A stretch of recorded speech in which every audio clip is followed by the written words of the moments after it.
how does one become a video coordinator for an NBA team? Like, do you have background in video editing, any kind of video? Like, what's your background, and then how did you find yourself in the position that you're in for an NBA team? Yeah, man. So kind of to answer your first question, how does one do it? I think the good thing is that I guess people on the outside looking in who want to become it, there's no one set path. It's not Okay. like you need to do X, Y, and Z, and then you can It's be not like go on LinkedIn and you know what I'm Right, right. saying? like that. And honestly, that's the kind of career I wanted to choose just because, I didn't want a 9 to 5 sitting behind a desk. That just didn't work for me. And, Right. I just chose that I wanted to be around basketball. So I'm like, all right, how am I going to make this happen? And I started 8 years ago. And talk about the journey. It was kind of I started coaching high school basketball in Hagerstown, Maryland. Right.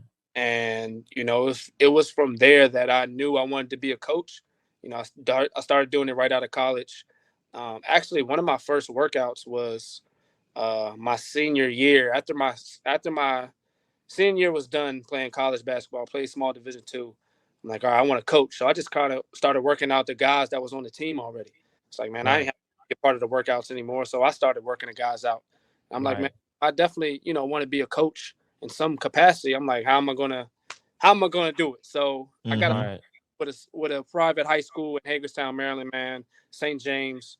And I was there for 2 years, man, and just seeing all the college coaches come through there.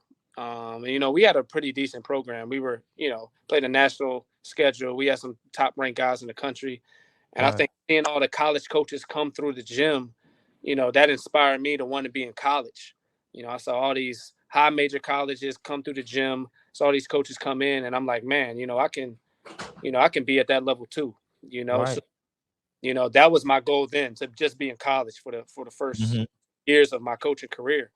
And I actually got an opportunity with Southern Utah University. Todd Simon, gave me an opportunity with Southern Utah University within, So, a first D1 college basketball program. And right. I moved from Hagerstown, Maryland, to Utah, Southern Utah, Man. where there was, Crazy. yeah, there's nothing out there. It's a small school, but that was my first college opportunity, man, and I loved it. I was the guy that did everything. I did the laundry, I wiped the floor, I printed out all the papers that coaches needed. I was just everything, man. I lived with the guys in a small, townhouse, making sure they weren't doing anything crazy. So yeah, man, that was my first college role, and just being a part of that, opened my eyes to so much, man. And from there, went to University of Miami, with Coach Larinaga, and now you go from a small, college, and now And bro, I want to interject, Brody. Like, throughout this process, right? You even when you say you get into the coaching, right? Like, I feel like you kind of take this route because I know a lot of people want to go overseas and still want to continue like the ball. And I'm sure you probably had some of these opportunities available. But what was it? I feel like for you specifically that made you be on some. Nah, this is kind of the capacity that I feel like I have the most impact to offer. Maybe this is just what I feel inclined to do, as opposed to like, no, I'm gonna keep balling. You know what I'm saying? yeah, Like, yeah. so like, what was that? I think all my life, man, it was just straight basketball. So Right, play basketball, AAU, pickup, energy, like it was basketball nonstop. So once the reality set in for me, where it's like, man, I'm not going to play in the league. Like, right, not going to play. right. You mean being real? Yeah, just being real. So it was like, man, like, all right, what's the next best thing from not playing in the league? It's like, all right, being around basketball in some capacity. I think coaching is the next best thing, and I think coaching. I took on coaching just because I think I got so much great coaching along the way, where Yeah, facts. it had an impact on me as a young kid. So I had Shout a out Stu Vetter, man. man.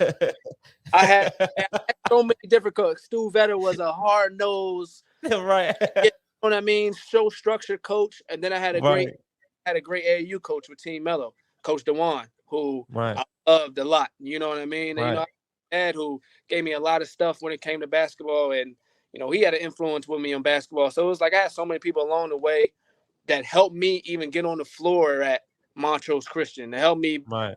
floor with Team Mello when I'm playing against all these guys. So it's like, man, I think that's what I liked about. I like the workouts. I like putting in the work. So it's like, man, I want to give that back to somebody else who early.